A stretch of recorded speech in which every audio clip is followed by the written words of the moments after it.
four types of bacteria on the basis of shape. First is coccus. You can say it is round shape or disc shape, oval shape bacteria. The shape of those bacteria is round or you can say oval. Is Streptococcus is an example of Streptococcus. You maybe have heard the name of Streptococcus pneumoniae. Which starts from P. Pneumoniae. Streptococcus. This is the genus and this is the species.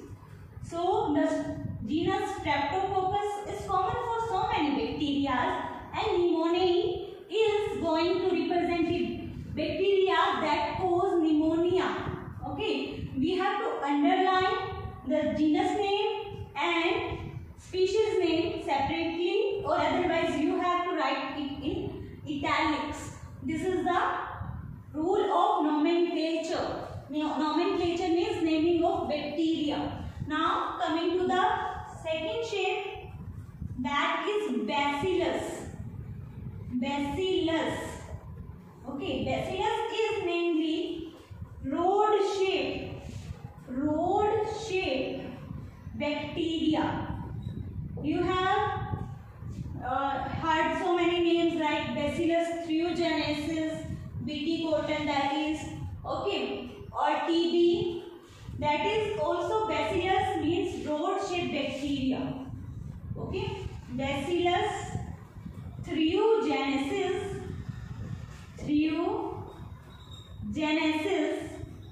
That means BT.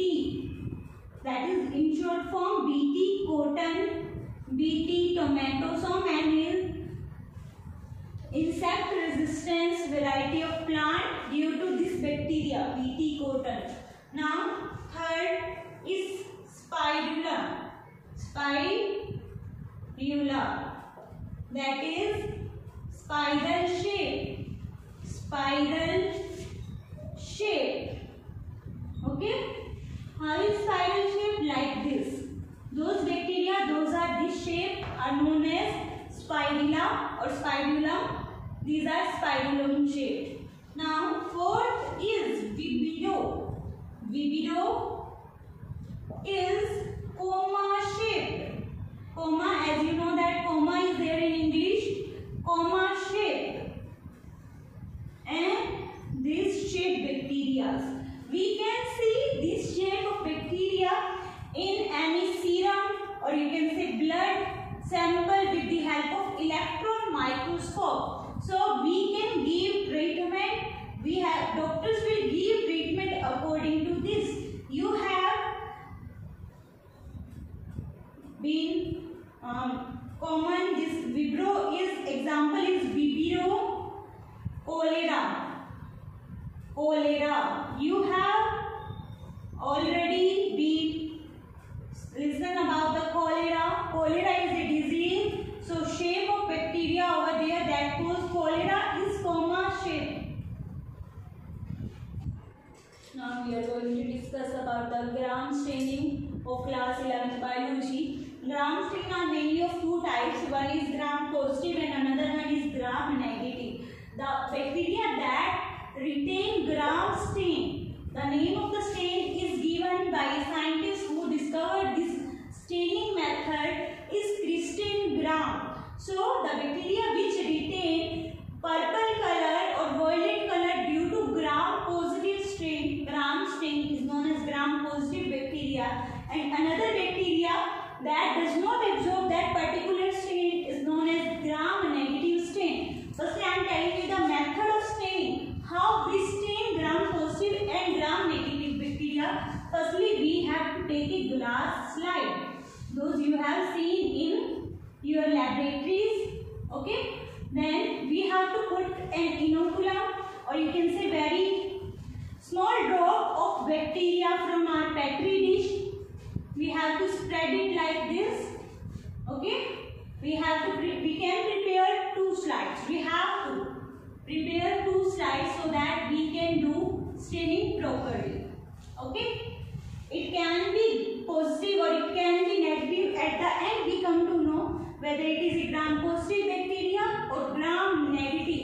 80% of the bacteria in this world are gram positive because they retain the gram strain, and gram negative bacteria are very rare and very difficult to cure.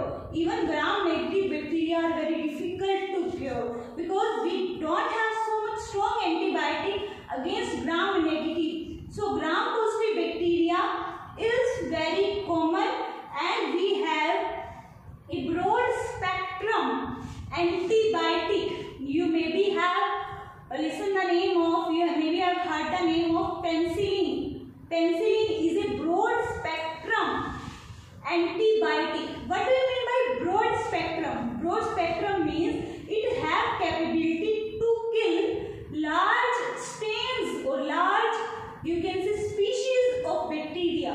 That is very important thing about penicillin. It is mainly broad spectrum antibiotic. If firstly the doctor will give some small antibiotic like you can say ampicillin, amoxicillin for the treatment of the bacterial infection, it doesn't get healed by amoxicillin or ampicillin, okay, then the doctor will recommend penicillin because penicillin has capability to heal or you can say kill so many type of bacteria.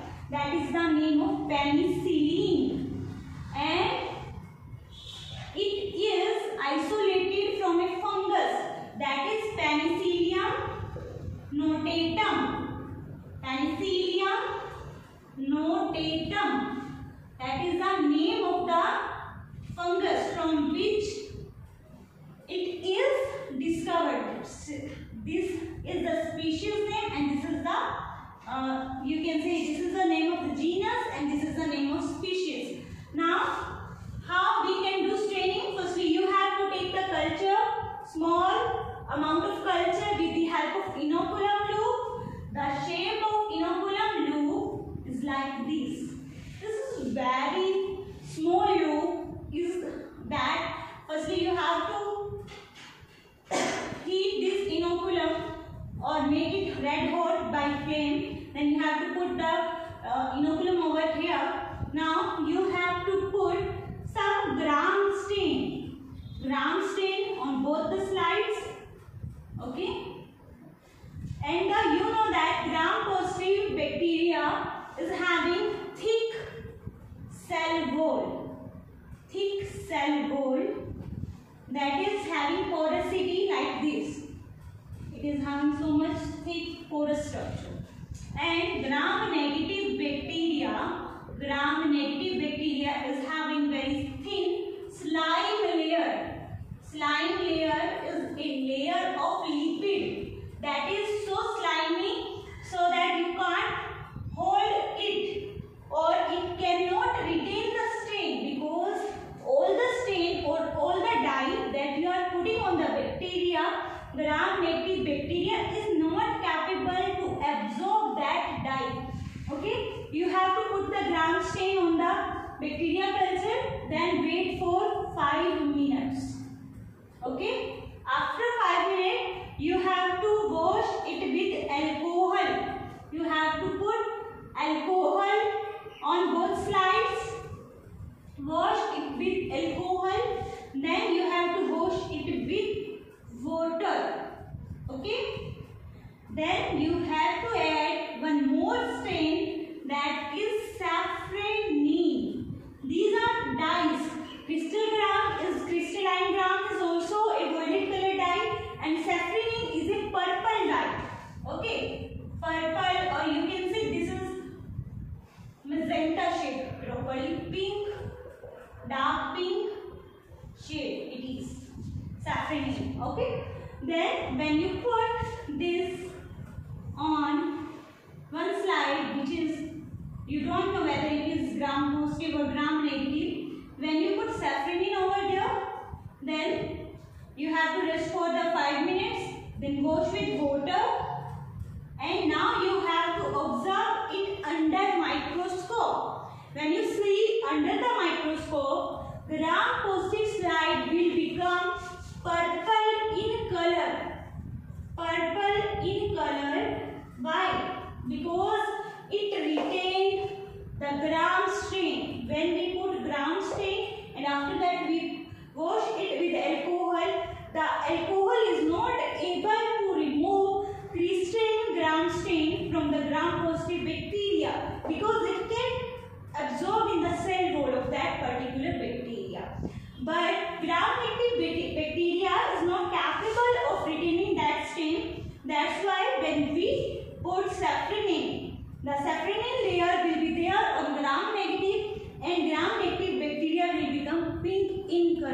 When you see it under microscope, if it is purple color, then it is gram positive. If it is pink color, then it is gram negative. That's all about gram staining.